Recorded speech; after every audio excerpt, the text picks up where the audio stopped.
نحمدہ و نصلی علی رسول الکریم اما بعد اعوذ باللہ من الشیطان الرجیم بسم اللہ الرحمن الرحیم ان تتوبا الی اللہ فقد سقط قلوبکما وان تظاہرا علیہ فإن اللہ هو مولاہ وجبریل وصالح المؤمنین والملائکۃ بعد ذلک ظہیر عسى ربه إن طلقكن أن يبدله أزواجا خيرا منكن مسلمات مؤمنات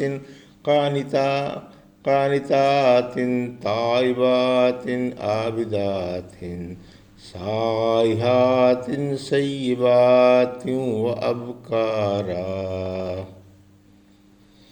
ابھی آپ نے سورۃ تحریم کی آیت 4 اور 5 کی تلاوت سماعت فرمائی۔ ان آیتوں کا ترجمہ اور تفسیر اس طرح ہے۔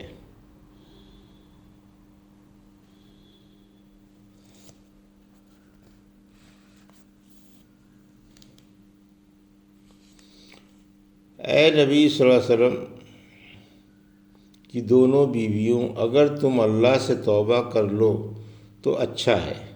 یقیناً تمہارے دلوں میں کجی آ گئی ہے، اور اگر تم نبی صلی اللہ علیہ وسلم کے خلاف ایک دوسرے کی مدد کرو گی تو یاد رکھو ان کا کارساز اللہ، جبرائیل اور نیک مومن ہیں، علاوہ ازیں فرشتے بھی مددگار ہیں۔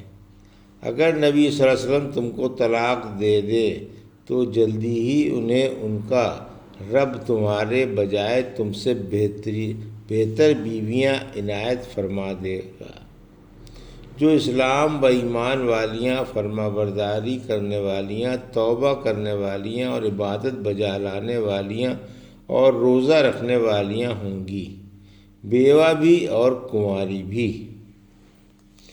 یہ تھا ترجمہ سورۃ تحریم کی آیت 4 اور 5 کا۔ تفسیر۔ مسند احمد کی ابن عباس رضی اللہ والی حدیث سے بھی یہی معلوم ہوتا ہے کہ بات بنانے والی عائشہ رضی اللہ عنہا اور حفصہ تھیں۔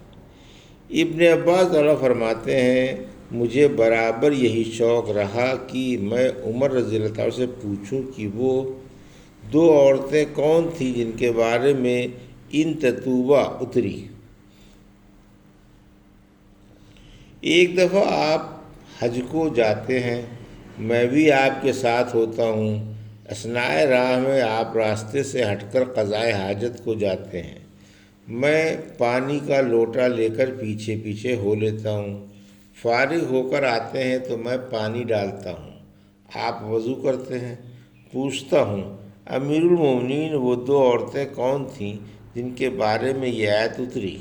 فرماتے ہیں ابن عباس، افسوس تم عجیب بات پوچھ رہے ہو۔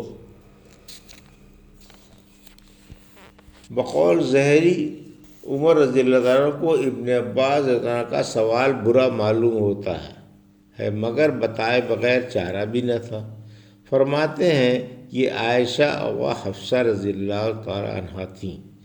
پھر فرماتے ہیں ہم قریشی عورتوں پر غالب تھے، جب مدینے آئے تو مدینے والوں کی عورتوں کو مردوں پر غالب دیکھ کر ہماری عورتوں نے بھی ہم پر غالب ہونا چاہا۔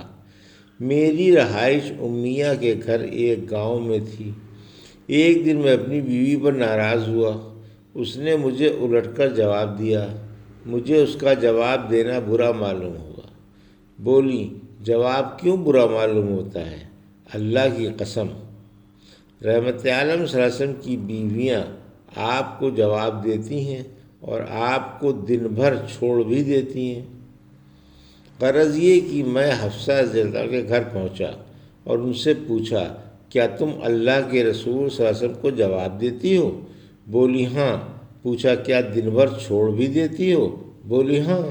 میں نے کہا، ایسا کرنے والی برباد ہوئیں اور نقصان میں پڑیں، کیا اسے ڈر نہیں لگتا کہ رسول اللہ صلی اللہ علیہ وسلم کی وجہ سے اللہ ناراض ہو جائے اور وہ ہلاک ہو جائے؟ خبردار، تم آپ کو الٹ کر جواب نہ دینا اور آپ سے کچھ نہ مانگنا۔ تمہارا جو دل چاہے مجھ سے مانگ لو، اس سے دھوکہ نہ کھانا کہ عائشہ رضی اللہ عنہا بھی ایسا کرتی ہیں، وہ تم سے زیادہ خوبصورت ہیں اور رسول اللہ صلی اللہ علیہ وسلم کو زیادہ پیاری ہیں۔ فرمایا میرا ایک انصاری پڑوسی تھا، ہم باری باری آپ کے پاس آیا جایا کرتے تھے، ایک دن وہ آتا تھا ایک دن میں، وہ اپنے دن کی وحی وغیرہ کی خبریں مجھے سنا دیتا تھا اور میں اسے۔ اس وقت یہ افواہ پھیلی ہوئی تھی کہ شاہ غسان مدینے پر چڑھائی کی تیاریاں کر رہا ہے۔ چنانچہ میرا پڑوسی اپنی باری والے دن گیا اور رات کے وقت عشاء کے وقت آیا اور میرا دروازہ کھٹکھٹا کر مجھے آواز دی۔ میں نکل کر آیا تو اس نے کہا آج ایک بڑا حادثہ ہو گیا ہے۔ میں نے کہا کیا؟ غسان آ گیا؟ بولا نہیں، اس سے بھی بڑا حادثہ ہو گیا، رسول اللہ صلی اللہ علیہ وسلم نے ازواج مطہرات کو طلاق دے دی۔ میں نے کہا حفصہ رضی اللہ عنہا برباد ہوئی اور نقصان میں پڑی۔ میرا تو پہلے ہی سے یہ خیال تھا کہ ایسا ہو کر رہے گا۔ غرض میں صبح کی نماز پڑھ کر کپڑے پہن کر سیدھا حفصہ کے گھر پہنچا۔ حفصہ رو رہی تھی۔ میں نے پوچھا کیا تمہیں طلاق دے دی ہے؟ بولی معلوم نہیں، آپ بالا خانے میں ہیں اور الگ ہو گئے ہیں۔ آخر میں نے حبشی غلام سے کہا عمر رضی اللہ عنہ کے لیے اجازت لیا۔ غلام اندر گیا، پھر باہر آ کر بولا میں نے تمہارا ذکر کیا تھا لیکن آپ خاموش رہے۔ پھر میں وہاں سے ممبر کے پاس آیا، وہاں بھی لوگ بیٹھے ہوئے تھے اور بعض رو بھی رہے تھے۔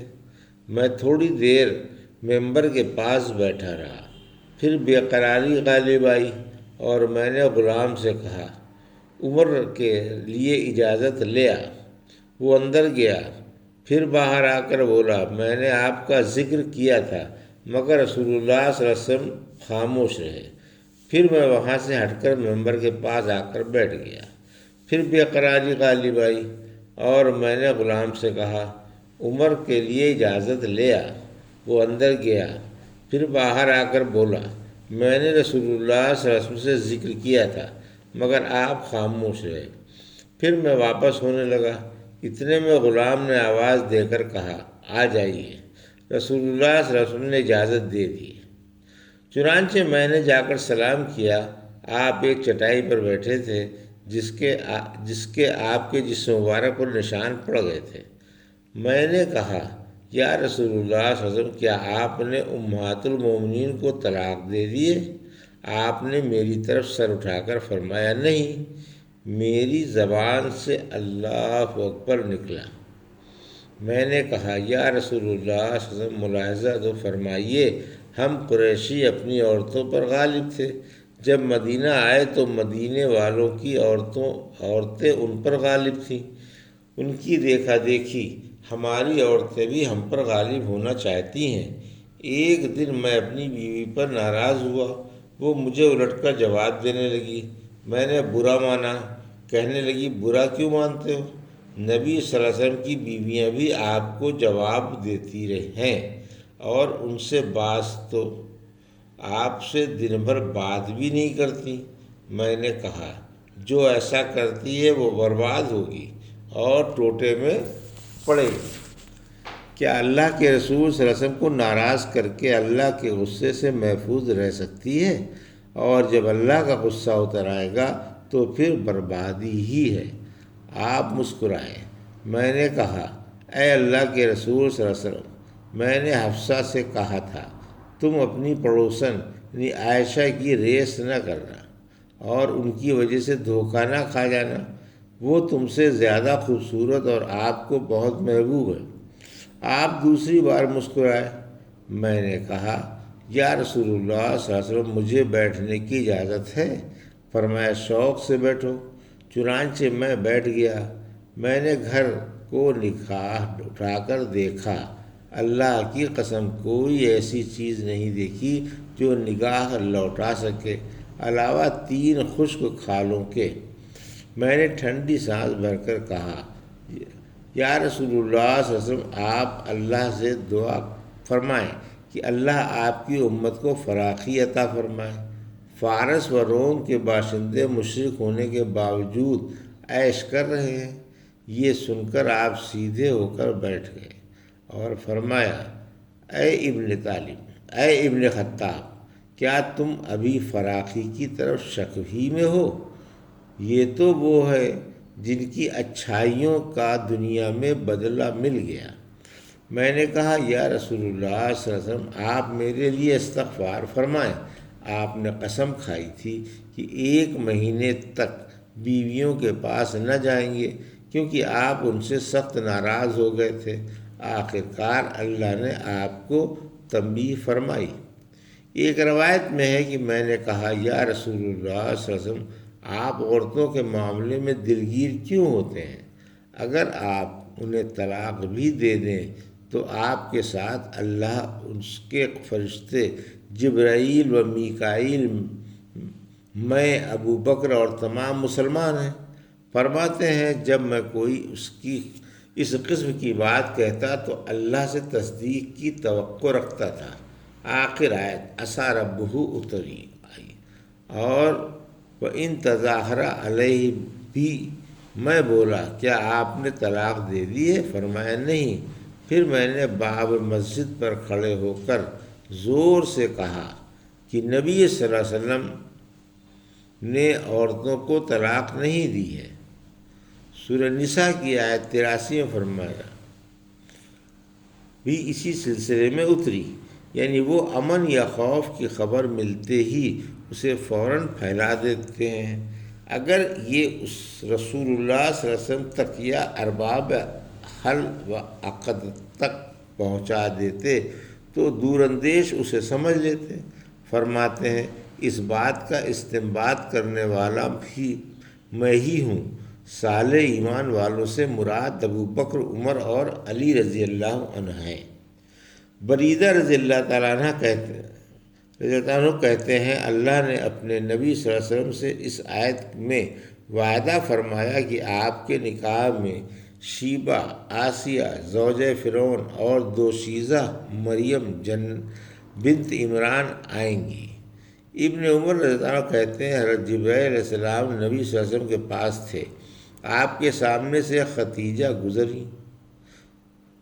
فرمایا اللہ نے انہیں سلام کہا ہے اور ایک موتی کے گھر کی بشارت دی ہے جہاں لہو و لعب، تکلیف اور شورغل نہ ہوگا۔ یہ گھر حضرت مریم اور آسیہ بنت مزاحم کے گھروں کے درمیان میں ہوگا۔ یہ تھا سورہ تحریم کی آیت 4 اور 5 کا ترجمہ اور تفسیر جو بھی آپ نے سماعت فرمائی۔ بارک اللہ لی و لکم فی القرآن الحکیم و نفعنی و ایاکم بآیات الذکر الحکیم۔